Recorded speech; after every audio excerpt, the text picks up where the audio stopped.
rather ridiculous when the opening opposition comes up, runs a negative case, and they at the end of the case did not even show one particular benefit which they get from corporations going ahead and funding these particular election campaigns. They needed to show us those benefits, especially when Aditya outlined so many harms in our particular model.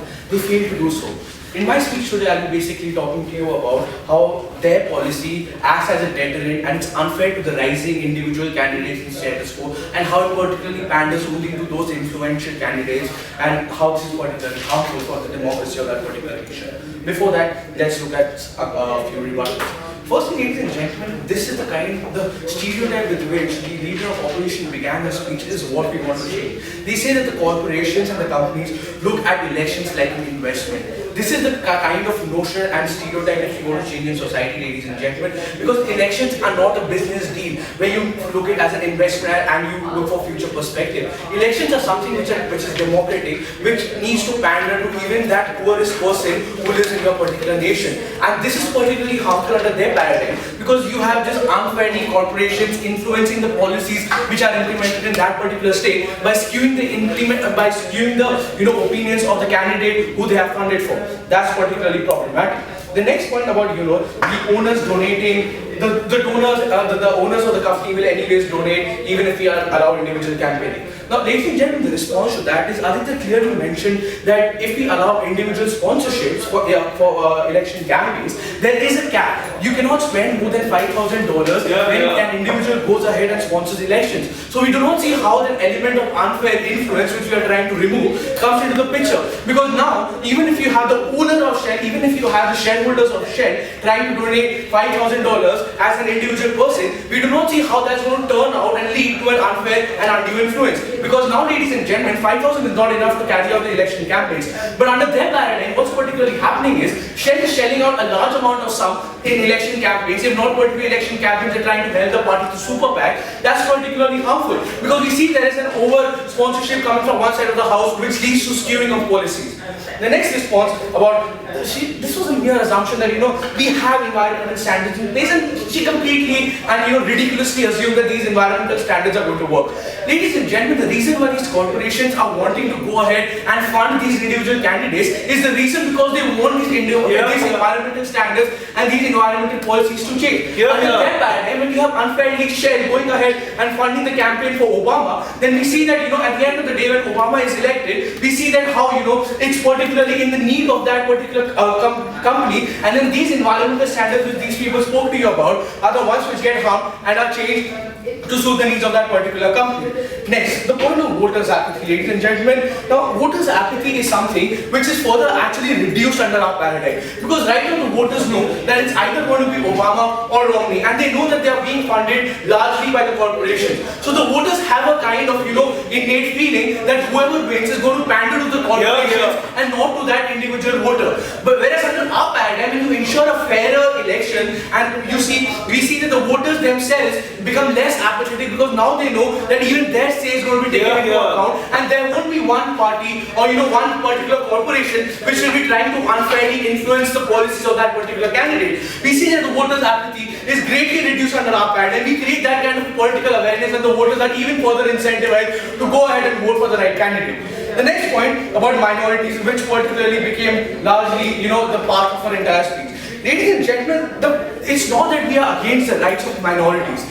We are not against corporations and treating them as minorities. We do not want to oppress them. But what they are doing under their paradigm, ladies and gentlemen, is giving these minorities the sole right. Now, these minorities are the only ones who make policies, who skew the government perception, who skew the government policies to suit their own needs. So we see that these minorities tend to influence the majority. So we do not see how we are oppressing the minority, ladies and gentlemen. We are just preventing the undue influence of these minorities. We never said that the presidential candidate who's going to come is going to ask Shell to leave their country. We said that, ladies and gentlemen, yes, the minority oppression, we are not against minority oppression, we're just against the undue influence which the minority might have on the majority at a large scale.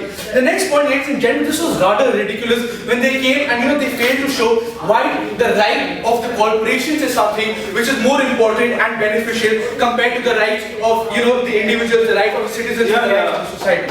I'll be telling you on that. We tell you that, ladies and gentlemen, the right of society is something which is particularly important, because when the government comes into power, they shape policies which suit the needs of the majority of the citizens of the United States of America, rather than making a policy which particularly goes ahead and panders to only one particular corporation in that particular country. We believe that this is particularly problematic. Under our paradigm, ladies and gentlemen, the government is even further incentivized to make policies which suits everyone and not just to the corporation. The last point about, she said that there will be a change in the corporations because they would not want to carry out their businesses anymore because they do not have the unfair advantage. We tell you that the functioning and the business of the corporations is not going to change at all. The corporations will still continue functioning like they have been so long. We just tell you that under our paradigm, we are reducing the unfair and the overtly influence that these corporations have over these presidential candidates who then tend to change policies and make them to pander to these people solely. Before I move on, closing. So, do you think that this funding renders the government completely incapable of making correct political decisions? Actually, you didn't get Aditya's speech at all.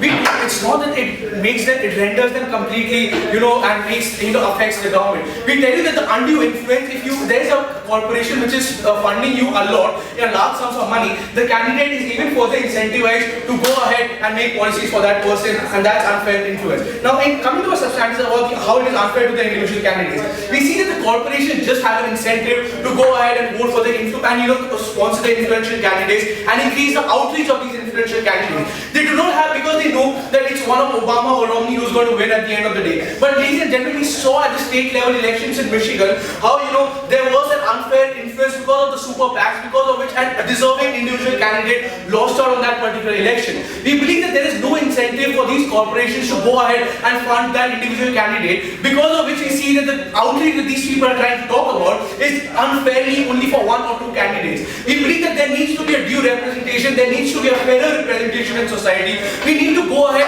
and represent the policies of that individual candidate as well. We need to give him an incentive. We do not want to paint a picture that the elections are dominated only by one or two candidates and you have no particular picture. Under our paradigm, when we put that kind of a cap, we encourage fairer funding for elections, and we believe that under our paradigm we incentivize even that individual candidate to rise up in the status quo, stand for elections, and this is how we believe that democracy works, and we are for democracy. Madam Chair, we think in this debate that run on the question, is it okay for corporation to be represented by political party and using their capital? This is the key question we think should be discussed more in this debate, right? We think the answer coming from opening opposition is pretty clear, because when you want to speak about representation and when you just realize, just opening government portraying to us, they're a bunch of minority that would not offer power people using their voting power, right? Because they're voting right. Because they're just a small number of people, but they have a big interest, which that interest is also beneficial for the society, which already it's being explained how business is an important pillar in a nation, right? That's how we're speaking that the use of capital, the use of finance, the only capital that they have to represent their interest is something fine. But look, what happened on side opening government? You think in the side opening government, they offer you exactly nothing. Because what they prove to you, they always promising to you will increase a better democratic system, blah blah blah. But we don't see the real fact. Because if they want the real fact, they need to explain to us how to increase the political participation. Because that is exactly also their problem. Political participation is going on because people are being starting on that's what the second speaker responds. But they don't explain to you why. By implementing this proposal, it will be solved. They just say this will be better and better. No real explanation about how you will increase this. So I will have several points of response for that. Now, look, they say that corporations are there to change environmental project environmental regulation. That will not be changed at all. But what happened into the working of the offshore drilling happened because of BP. I mean, environmental regulation are being done. If there's a serious there's a serious problem, and there's a serious boundary that are being proved by corporation, this is the time for government always step in.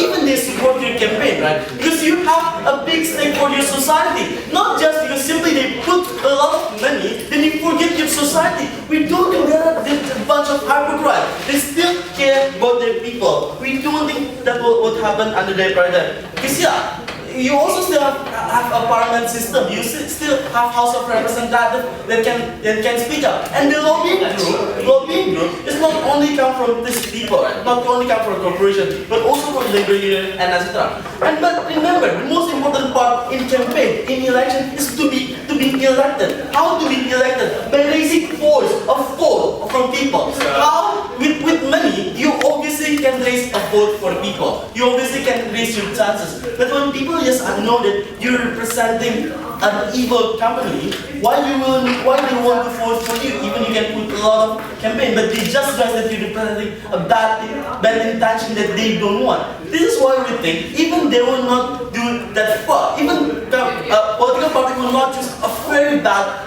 company to represent. I mean, they will not represent sponsored by a beer house or whatsoever. Right? This is the idea that we're speaking now. No, thank you. Now, the second response, the idea of minority and majority. Like I've told you before, it's not about the minority or majority. It's about two groups of people that are equally important. Your people and the business. It's both equally important. Now, we're saying that democracy should not only count from the number of people are inside in the group, but also what is the interest of the people that wants to be given towards the society. In this idea, we also want to say as that the influence of companies is something that they never respond is something important, and it's not always necessarily bad. I mean, Ford helped us a lot. Goldman Sachs, even it's always been helped by US, but imagine if Goldman Sachs collapsed, what would happen to the financial industry in the US? This is something that we obviously want to protect. But lastly, no, thank you. Now, also, the paradigm that is only incentive one party. Look, under your paradigm, it will not change anything. I mean, your idea of incentivizing one party and the party should be people. It's also the people that are inside the company. If your company doesn't have any ability to go against all sometimes a ridiculous and from the regulation, a ridiculous demand of the Labour Party, and they don't have the ability to go to do lobbying and against all of this policy that will harm them. This is the problem. This is the real problem. This important sector will also start to failing because of you don't let them do for their voice to be incentive. Closing. It's clearly in the interest of every single government to have a pro-business booming economy, and all of these are already taken into account when they try to invite companies to invest in their country. So how in the world, without financing, do countries like Singapore, France, and the UK consistently seek the advice of companies and try to bring them in? Look, speaking about financing, we always do it. We always invite people to be financing. But it's about putting them toward the campaign itself, joining the political system, not about their own economic system. That's for us just irrelevant, right? Now, let's go to my extension. I'm gonna tell you explain to you why the situation will going worse. Because they fail to explain how there will be an increasement of political participation. Now, look, they told you there will be a more democratic system, but they never explain to you why a more democratic system that somehow will be created through they don't allow a financial contribution from company will be created. Because we think it will only create imbalanced situation in the society. You will only create the situation of people of this company feel they will not be represented, and this is how the apparatus will come. Because they can start to talk to people. And this is not the government. This is not a democratic government that wants to benefit everyone. Because that imbalanced situation, you always champion people. You always champion environment. There's no ability for a company to gauge and mitigate this idea and find a best decision for all parties. That is the sense of democracy that we want. Everyone can gain their voice out, and the decision that come out from the democracy process would be good for everyone. This is why the only way to achieve this is by having all parties in the parliament or your political system and can raise your voice.